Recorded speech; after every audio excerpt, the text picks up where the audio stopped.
Title: Exploiting 4G Mobile User Cooperation for Energy Conservation, Challenges and Opportunities. List of authors: Hamdawi, Alashamari, Goizani. Source: Wireless Communication IEEE, Volume 20, Issue 5, published on October 2013, pages 62 to 67. Ever since smartphones were introduced, their usages have been increasing exponentially, as they allow people to do more than just for calling. We have become highly dependent on our phones to carry out our daily tasks, like a modern Swiss Army knife. The number of mobile phones is projected to reach about 20 billion by 2017, which is more than the population of humans. Mobile data traffic is forecasted to increase 13-fold between 2012 and 2017. With higher data traffic comes higher energy consumption for each phone. Currently, there are several techniques to conserve energy on smartphones. Here, we will be discussing about the relay system. In conventional data transmission, mobile nodes transmit data directly to the base station. However, in the relay system, it enables mobile nodes to transmit data via another mobile node to the base station, thus reducing the amount of energy used for transmission. There are two categories of relay selection approaches: single relay selection, which uses only one relay node, and multiple relay selection, which uses multiple relay nodes. Both the single and multiple relay selection uses, for instance, the partial decode and forward transmission algorithm to simplify the search for the most efficient relay path. How do we then select the best path? By using three performance criteria.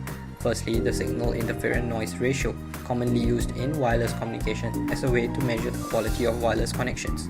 Secondly, the transmission time taken for packet to reach the destination node.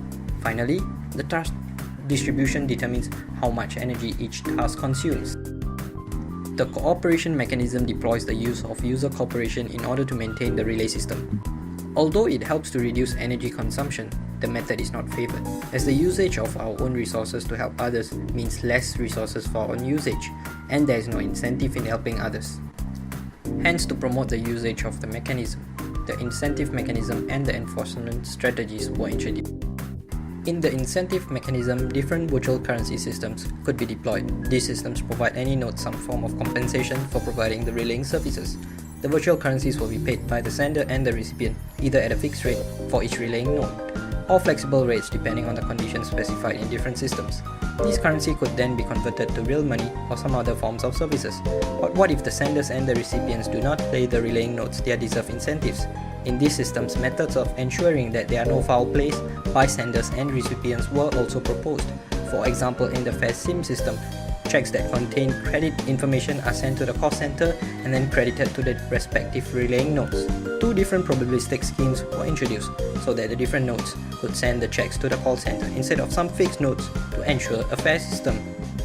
Enforcement strategies rely on reputation to identify and penalize selfish nodes in the network. There are various mechanisms used to enforce cooperation. For instance, one of the mechanisms is confidant, which stands for Cooperation of Nodes, Fairness in Dynamic Ad Hoc Network. It contains four components: a monitor, which listens to the neighbor's transmission to detect misbehaved nodes; a trust manager, which makes the decision to accept the road info; the reputation system, which stores node ratings; the path manager, which determines the path based on node reputation. With these components, nodes can exchange information with one another and report to the rest of the networks, so that action can be taken against selfish nodes. In this deployment, store and forward delay lowers transmission rate. Thus, to increase transmission rate, parallel transmission could be further studied and introduced into the system. Also, security is of major concern.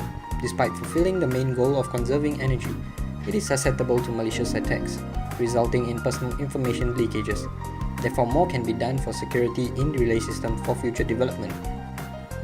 In conclusion, we have discussed the use of cooperation mechanism to conserve energy and the different ways to promote the mechanism through incentive mechanism and enforcement strategies. It is our hope that until the next leap in battery technology, data relaying mechanism will allow mobile phone users to use their phones for just a little while longer.